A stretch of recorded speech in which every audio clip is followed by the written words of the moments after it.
अल्लाह की बात करते हैं। इस्लाम में अगर आप देखेंगे तो इस्लाम में अल्लाह के विषय में कॉन्सेप्ट ही पूरा क्लियर नहीं है। अच्छा। कि उनका अल्लाह है क्या वास्तव में, हाँ। साकार है कि निराकार है। अच्छा। उदाहरण के लिए मैं बताता हूँ, उनका अल्लाह एक तरफ कहते हैं कि हमारा अल्लाह निराकार है, उसका कोई आकार नहीं है। हाँ, फिर कहते हैं अल्लाह जो है सिंहासन पर बैठा हुआ है। भाई बैठने का मतलब तो कमर साकार हो है, गया। इसका मतलब कमर है। हाँ, हाँ। अल्लाह जो है आड़ में बात कर रहा है मोहम्मद से। हाँ। पर्दे की आड़ में मोहम्मद से बात कर रहा है, मतलब कि मुंह भी हो गया। हाँ। मतलब कि बोल भी रहा की मृत्यु गरिष्ठ पदार्थ खाने से हुई थी, क्या वो मांस सही था क्या? उसमें अधिकतर का तो वर्णन यही है जी। कि जो है उन्होंने मांस खाया था सूअर का। अच्छा अच्छा। हाँ, अच्छा। तो सूअर का मांस खाया था और उसको जो है हजम नहीं कर पाए, उसे मर गए। अच्छा। हाँ, तो एक तो स्पष्ट मत तो यही है। जी जी। कुछ लोग जो उसमें थोड़ा सा वो जो सिद्धार्थ है वहाँ पर अपने शिष्यों सहित जो है मांस खा रहा है। हाँ, तो क्या कर रहे हैं आप? प्रश्न ये उठता है ना। हाँ। कि आप क्या कर रहे हैं? आप तो खुद भी वही काम कर रहे हैं, खुद मांस खा रहे हैं, अपने लोगों को खिला रहे हैं। महात्मा बुद्ध मांसाहारी थे? उनके मांस खाने का वर्णन आता है। अच्छा। हाँ, तो फिर कहीं उपदेश भी है कि भाई जीव हिंसा नहीं करनी चाहिए। जी जी। फिर कहीं पर यह भी वर्णन है कि भाई मांस खा रहे हैं बैठ करके। तो ये सब विरोधाभासी बातें हैं। तो क्या साथियों, मैं योगाश्रम पर पहुंच गए हैं और सामने देख रहे हैं एक सिद्ध संत बैठे हुए हैं। मैं उनसे कुछ बातें करता हूं। महाराज जी प्रणाम। हरिओम। महाराज जी, जय घोष यूट्यूब चैनल पर आपका स्वागत है। सभी दर्शकों को मेरा भी स्वागत है। महाराज जी, कुछ सवाल लेकर के आज मैं आपके इस आश्रम पर आया हुआ हूं और वह सवाल कुछ अंतर्राष्ट्रीय स्तर पर ज्वलंत समस्या के रूप में आज उभरे हैं, जिनका संबंध हजारों सैकड़ों वर्षों से है। मैं कुछ प्रश्न आपसे करूंगा जो धर्म, संप्रदाय और मतावलंबियों पर आधारित होगा और आप इस वीडियो को आप सुनिएगा, देखिएगा और महाराज जी बिल्कुल स्पष्ट आपको संतुष्ट कर देंगे कि इस धरती पर सबसे पहला धर्म कौन था और सनातन धर्म का अस्तित्व क्या है, और धर्म है या संप्रदाय है या मतावलंब है। महाराज जी, ये धर्मांतरण क्या होता है? मेरी समझ से तो धर्मांतरण नाम की कोई चीज़ नहीं होती है। अच्छा अच्छा। क्योंकि धर्म एक ही होता है, वह है सनातन। जी जी। बाकी तो मतांतरण होता है। अच्छा अच्छा। मतलब दुनिया में और भी जो धर्म है वो मतांतर हैं। वे वास्तव में मतांतर है, वे मत हैं अलग अलग। अच्छा अच्छा। धर्म तो सिर्फ सनातन होता है। धर्म का मतलब यह होता है जी।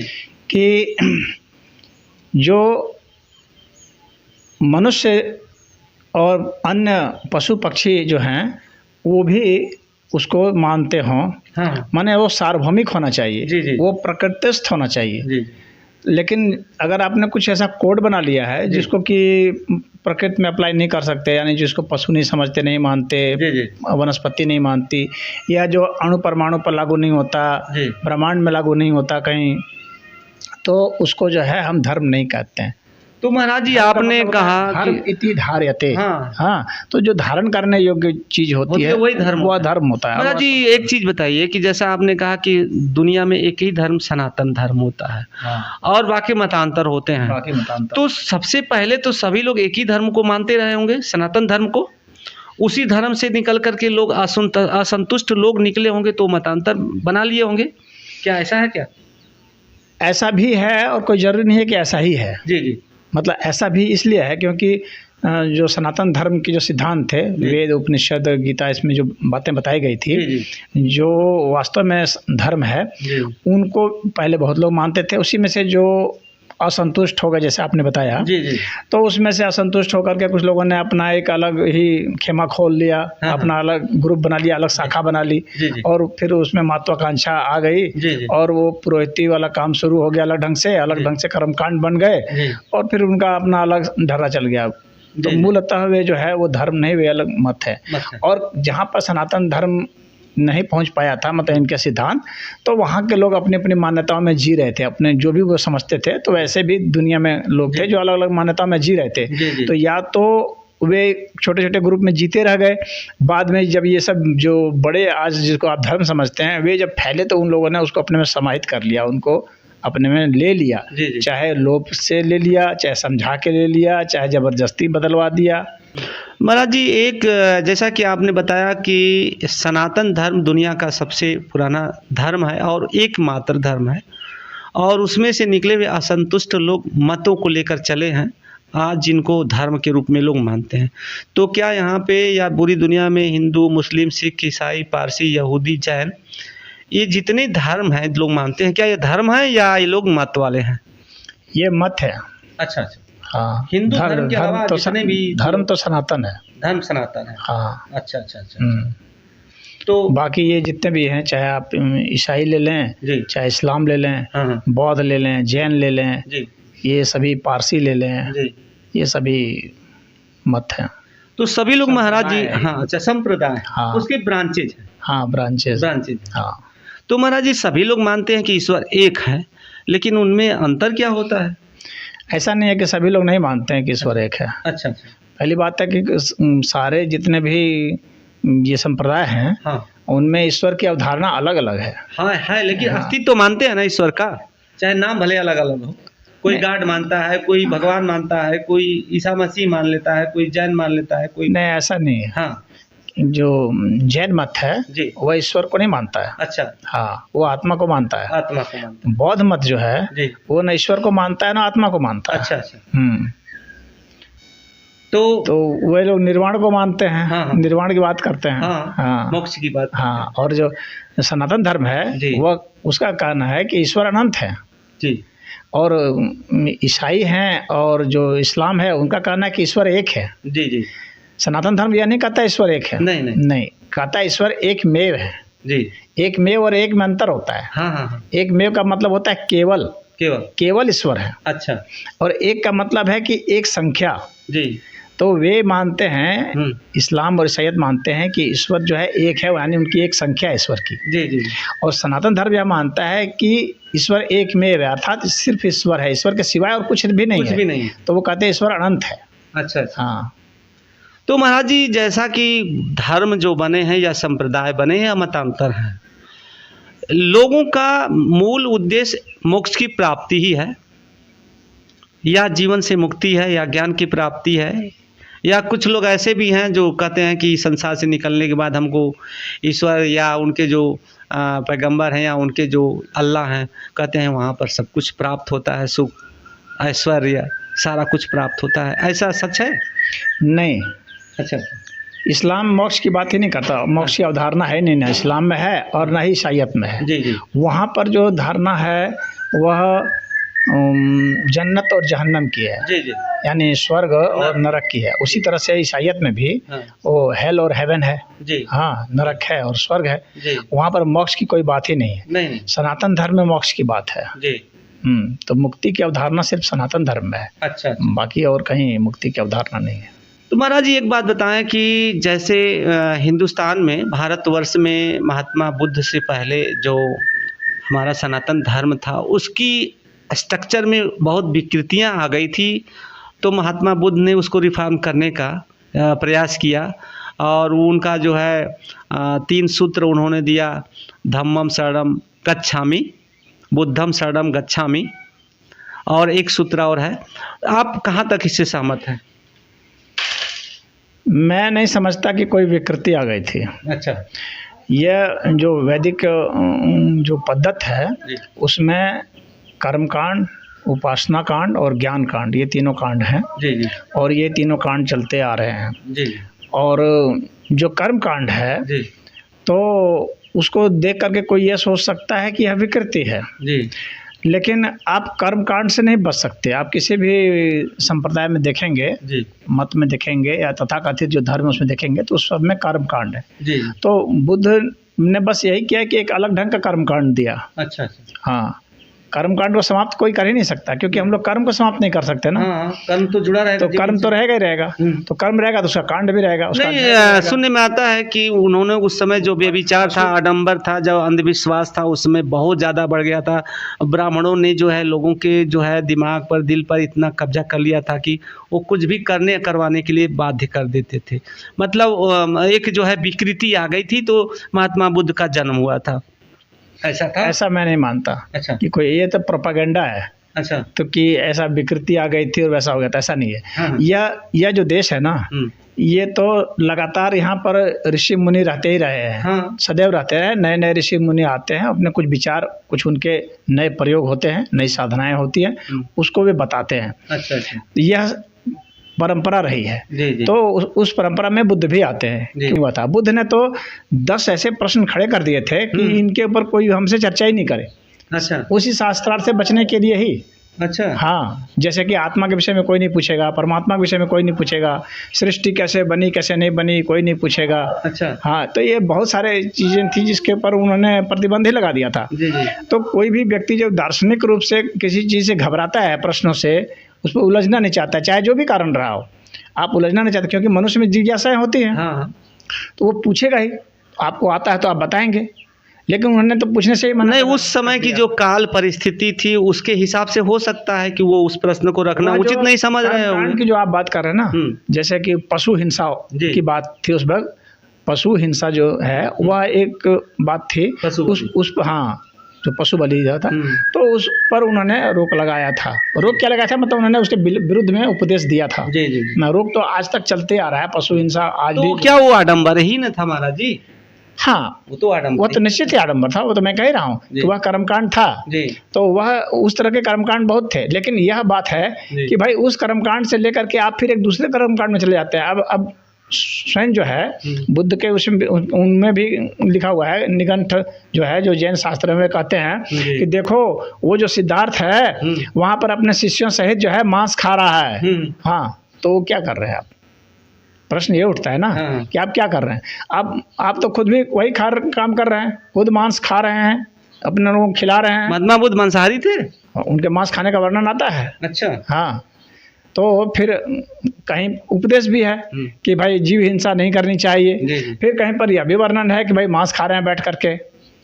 तो ये सब विरोधाभासी बातें हैं। तो क्या ऐसा भी सुना जाता है कि शास्त्र में जब बताया वो गया है। अंतिम समय था जीवन का, तो ऐसा वर्णन मिलता है कि उनकी मृत्यु गरिष्ठ पदार्थ खाने से हुई थी? क्या वो मांसाहारी था क्या? उसमें अधिकतर का तो वर्णन यही है जी। कि जो है उन्होंने मांस खाया था सुअर का। अच्छा अच्छा। हाँ, अच्छा तो सुअर का मांस खाया था और उसको जो है हजम नहीं कर पाए, उसे मर गए। अच्छा। हाँ, तो एक तो स्पष्ट मत तो यही है। जी जी। कुछ लोग जो उसमें थोड़ा करते हैं, मतलब घालमेल करने की कोशिश करते हैं, जो भी है। जी। अब उनका एक बयान है एक पक्ष का कि नहीं, वह तो है ना, वह जो है एक मशरूम खाए थे। अच्छा अच्छा। मशरूम मतलब ये छत्रक जो होता है, हाँ। वो छत्रक खाए थे, मतलब उस छत्रक का नाम उसी तरह से था, सुअर जैसा ही कोई नाम था उसका। जी। तो वह खाए थे वो, जिससे मर गए। जी जी। जो भी हो। हाँ, लेकिन आज उनके मतावलंबियों को आप देखेंगे, आप पूरा कोरिया देख लीजिए, जापान देख लीजिए। हाँ। हाँ, सब जितने लोग विश्व के 70 देशों में आज फैल गया है बौद्ध धर्म। मांस खा रहे हैं, जी। सब मांस खा रहे हैं सब। जी हाँ, उनका पतन तो जो है ना वो नास्तिक में हो चुका है। जी। उन लोगों का पतन जो है वह नास्तिक रूप में हो गया हो गया। है। हाँ, या तो नास्तिक रूप में हो गए, या फिर उनको जो है मार मार करके जो है मुसलमान बना दिया गया। जी जी। क्योंकि शौर्य तो सिखाए नहीं बुद्ध, कटोरा थमा दिया सबको, जाओ भिक्षाटन करो। अब देगा कौन भीख? उत्पादन जब समाज में नहीं होगा, भिक्षा कौन देगा? भाई इकोनॉमिक्स भी तो आपको समझना है। हाँ। देश को चलाने के लिए, और मिलिट्री समझना है। सम्राट अशोक ने क्या किया, अपने जो है अपने जो मिलिट्री थी उसको भिक्षुओं का ड्रेस पहना करके उसको कहा दिया कि जाओ उसका प्रचार करो बुद्ध धर्म का। तो इसी कारण क्या हुआ कि सम्राट अशोक के समय से ही कमज़ोर होना शुरू हुआ, और जो है मौर्य साम्राज्य का अंत हो गया। मौर्य साम्राज्य के अंत होने के पीछे बहुत बड़ा कारण यह है। जी जी। हाँ महाराज जी, एक चीज़ आप बतावें कि जैसा कि आपने कहा कि एक सबसे बड़ी कुरीति थी कि पशु बलि थी हिंदू धर्म के अंतर्गत, तो वो आध्यात्मिक रूप से तो अच्छा नहीं माना जा सकता जी है किसी भी। और भी जैसे आप कह रहे हैं कि सती प्रथा भी था, बाल विवाह भी था, क्या ये आप कुरीति देखिए, नहीं है? पशु बलि जो है इस्लाम में भी है। हाँ, हाँ, हिंसा है। इस्लाम में भी काटते हैं ना जी। बकरीद में। हाँ ईसाई सब भी वही करते हैं। हाँ हाँ, हाँ। वो तो कई तरह के जानवरों को काट के हाँ, खाते वो तो हैं। ऊँट भी खा जाता है। हाँ, तो उसी तरह से इसमें जितने भी मत हैं। हाँ, तो क्या ये मांस का मन बुद्धि जैनियों और को छोड़ दिया जाए, जी। जैन मत को छोड़ दिया जाए, जी तो अधिकतर सब जितने हैं सब ये निर्दयता के साथ काट रहे हैं। हाँ। हाँ, तो महाराज जी बताइए कि क्या मांस ये खाने तो से नहीं माना मन जा बुद्धि शरीर पर या व्यवहार में अंतर आता है क्या? बिल्कुल अंतर आएगा। क्या अंतर आता है? जब किसी को हम मारेंगे, हाँ पहली बात तो हम मारने की जो साइकोलॉजी हमारे में उत्पन्न होगी, जी पहले ही से ही हमारे में घृणा उत्पन्न हो गई जी। कि मुझे मारना है, क्रोध उत्पन्न हो गया, हिंसा उत्पन्न हो गई। जी तो उस तो शरीर में रासायनिक परिवर्तन तो हो चुका, जी। अब शरीर में हमारा जहर बनने लगा। हाँ अब हम उसको मारेंगे जी। तो मारेंगे, उसमें उसमें भी जहर बनेगा, हाँ। मारते समय भी उसमें भी जहर बनेगा, फिर उसको हम खाएंगे तो वो जहर बना हुआ चीज़ खाएंगे। हाँ, तो वह हो गया, प्लस उसका हम नाश कर दिए। किसी भी जीव का जब हम नाश कर देते हैं जी। और नाश करने की मानसिकता होती है, तो इतना तो जरूर है, कोई बाकी चीज़ तो आप कुछ जस्टिफाई कर भी सकते हैं, लेकिन आध्यात्मिक तो नहीं हुआ जा सकता है। जी, जी, जी। ये तो पक्की बात है। महाराज जी, कहा गया है कि यदा यदा ही धर्म से ग्लानिर् भवतु भारत, गीता का वो मतलब संदेश है। तो महात्मा बुद्ध का भी तो जन्म इसीलिए न हुआ था कि जो कुरीति है, बाह्यडंबर है, उसका नाश करने के लिए हुआ था। हाँ, लेकिन उन्होंने किस किस आडंबर का नाश किया, ये तो मतलब इतिहासकार भी नहीं बता पाए किस आडंबर का नाश किया अच्छा। और कौन सा उन्होंने नया सिद्धांत दिया। उन्होंने कुछ भी ऐसा नया नहीं दिया जो कि पहले के शास्त्रों में नहीं था। ताकि विश्व के 70 देश आज जो है इसको जो फॉलो कर रहे हैं बौद्ध धर्म को, ऐसा क्यों? कुछ अच्छाई होगी तभी तो। बौद्ध धर्म को तो एक भी देश फॉलो नहीं कर रहा है हमारी समझ में। तो क्यों? नाम तो खाली मतलब रख दिया है। अगर बुद्ध के मूल सिद्धांत को देखें तो उनको तो मानने वाले सब शायद ही कोई है। हाँ, मूल सिद्धांत को अगर देखा जाए तो कहाँ को कौन तपस्या कर रहा है बताइए? नहीं करते हैं। अरे कहाँ कौन देश तपस्या कर रहा है? चीन है, तिब्बत है, नेपाल है, बर्मा, चीन तपस्या करके क्या कर रहा है? दूसरे देश का हड़प रहा है। थाईलैंड है, जापान है। चीन तपस्या करके दूसरे देश का हड़प रहा है, लड़ाई कर रहा है। वो उसका कितने अक्षर उसका पालन हुआ वो बात एक दिगर है, अलग है। लेकिन उन्होंने जो बात की उस बात को मानने वाले कहाँ हैं? बहुत कम लोग हैं। जी, जो बुद्ध का मित्र भी था और शिष्य भी था। जब उसके लड़के ने उसको सॉरी बिंबिसार ने, प्रसेनजीत की बात कर रहे हैं, बिंबिसार ने, तो बिंबिसार उनका मित्र भी था बुद्ध का और शिष्य भी था, और उसको पकड़ दिया अजातशत्रु ने, जो उससे लड़का था, जेल में डाल दिया। तो उसको जेल में डाल दिया तो बुद्ध कभी छुड़ाने भी नहीं गए, और ठीक उसी के जेल के सामने जहाँ वो बंद था उसी के वहाँ ठीक पहाड़ी पर वो बैठ करके उपदेश देते थे। अच्छा। तो एक भी बार नहीं हुआ कि भाई उसके बारे में पूछें भी और उससे मिले भी और अजातशत्रु को कहें भी कि भाई बाप को मत सताओ, जबकि वो बाप को सता रहा था। अच्छा अच्छा। हाँ, तो कुछ ऐसी बातें रही होंगी जो मानव धर्म से विपरीत रही होंगी, इसलिए वो बुद्ध जी उसमें इंटरफियर नहीं किए होंगे। बहरहाल विषय पर आइए महाराज जी। हाँ, धार्यते इति धर्म आपने बताया, और कहा भी गया है जो धारण करने योग्य है वही धर्म होता है। धर्म की विसंगतियां हर धर्म में हम देख रहे हैं, जिसको आप कह रहे हैं कि मतांतर है या संप्रदाय है ना। तो समय समय पर यीशु मसीह आते हैं, ये बुद्ध आते हैं, और ये आपके जो है जैन धर्म के महावीर स्वामी जी आते हैं, जरथुस्त्र जी आते हैं, हर धर्म के लोग आए हैं। तो सबके जीवन का मूल उद्देश्य या उनका उपदेश एक ही था ना, ईश्वर। एक ही कहाँ मुख्य था? क्या था? सबके मत अलग अलग हैं। अच्छा। अब मान लीजिए कि आपने ईसा मसीह की ही बात कर दी, उदाहरण के लिए मैं उन्हीं की बात लेकर चल रहा हूँ। हाँ, वो तो अगर भारत के स्टैंडर्ड से देखा जाए तो वो एक साधारण साधु भी नहीं बनते। अच्छा अच्छा। क्यों? क्योंकि ईसा मसीह दारू पी रहे हैं, ईसा मसीह जो है मांस खा रहे हैं, तो यहाँ के लिहाज से, भारत के लिहाज से तो एक अच्छे साधु भी नहीं है। अच्छा। हाँ, लेकिन उनको बहुत हाई फाई बना दिया गया। बहुत ऊंचा चढ़ा दिया गया कि ये ऐसे हैं वैसे हैं, इतना लंबा। उनका उपदेश सुन लीजिए, पढ़ लीजिए बाइबल में, एक भी ऐसा उपदेश आपको नहीं मिलेगा जिसका कि स्टैंडर्ड थोड़ा सा हाई हो। अच्छा। बहुत ऑर्डिनरी वो है। पड़ोसियों की मदद करो, ये जो कि साधारण सा एक बच्चा भी भारत का जो बोल देता है। तो ऐसे साधारण उपदेश को मानने वाले लोग जो है ना, इसका मतलब है कि उनका स्तर बहुत ही नीचे था, जिसके कारण वो ये साधारण से उपदेश भी उनको बहुत हाई लगे। हाँ, अगर आप उपनिषद के सिद्धांत से, गीता के सिद्धांत से तुलना करेंगे तो एकदम पाएंगे कि सब रद्दी के भाव है। अच्छा अच्छा। हाँ, ये मोहम्मद भी तो उपदेश दिया है, मोहम्मद ने भी तो उपदेश दिया है। क्यों नहीं? उपदेश तो इस दुनिया में हर कोई देता है। तो मोहम्मद के उपदेश अगर देख लेंगे तो यही है कि भाई जो मुस्लिम नहीं है उसको मारो काटो। ये तो ये भी उपदेश है। उनका छीन लो, उनका लूट लो, काफिर हैं इनका कत्ल कर दो, जो इस्लाम में एक बार दाखिल हो गया अगर वो जाना चाहता है उसको मार दो। ला इलाहा मोहम्मद रसूल अल्लाह। आज़ादी नहीं दे रहे हो आप। ये कौन सा है? धर्म का मतलब तो स्वतंत्रता होनी चाहिए। तो स्वतंत्रता आप दे ही नहीं रहे हो, कह रहे हो कि उसको मार दो, उसको पीट दो, खत्म कर दो। तो ये उपदेश होता है। अब वो अल्लाह की बात करते हैं। इस्लाम में अगर आप देखेंगे तो इस्लाम में अल्लाह के विषय में कॉन्सेप्ट ही पूरा क्लियर नहीं है। अच्छा। कि उनका अल्लाह है क्या वास्तव में, साकार है कि निराकार है। अच्छा। उदाहरण के लिए मैं बताता हूँ, उनका अल्लाह एक तरफ कहते हैं कि हमारा अल्लाह निराकार है, उसका कोई आकार नहीं है। हाँ, फिर कहते हैं अल्लाह जो है सिंहासन पर बैठा हुआ है। भाई बैठने का मतलब कमर है, इसका मतलब कमर है। हाँ, हाँ। अल्लाह जो है आड़ में बात कर रहा है मोहम्मद से, हाँ पर्दे की आड़ में मोहम्मद से बात कर रहा है, मतलब कि मुंह भी हो गया, हाँ मतलब कि बोल भी रहा है, वाणी भी हो गई। हाँ, हम्म। तो सारे कर्म अल्लाह देखता है, अल्लाह सुनता है, जी अल्लाह फैसला करता है। हर चीज़ आप देखेंगे तो पाएंगे कि वही जो है ये कर्म के सिद्धांत के तहत आ गया, कर्म कर रहा है व्यक्ति, तो इसका मतलब हो गया कि उसका एक आकार है। जी तो उनका ये सारा सिद्धांत ही जो है अपने आप ही अपने में विरोधाभास दिया हुआ जी, है। हर जी, चीज़, जी। एक नहीं, हर चीज़ विरोधाभास लिया हुआ है। कहेंगे कि अल्लाह ने बना दिया इस दुनिया को, 6 दिनों में बना दिया।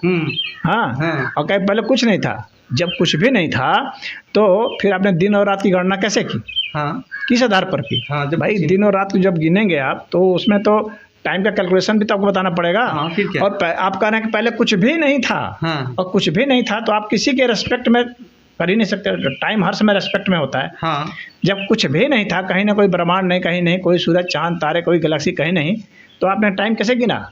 हाँ। दिन और रात की गणना किस आधार पर कैसे की? की? तो काफ़ी विरोधाभासी बातें हैं ये जी, सब। जी, जी। तो उन पूरा कन्फ्यूजन है उसमें।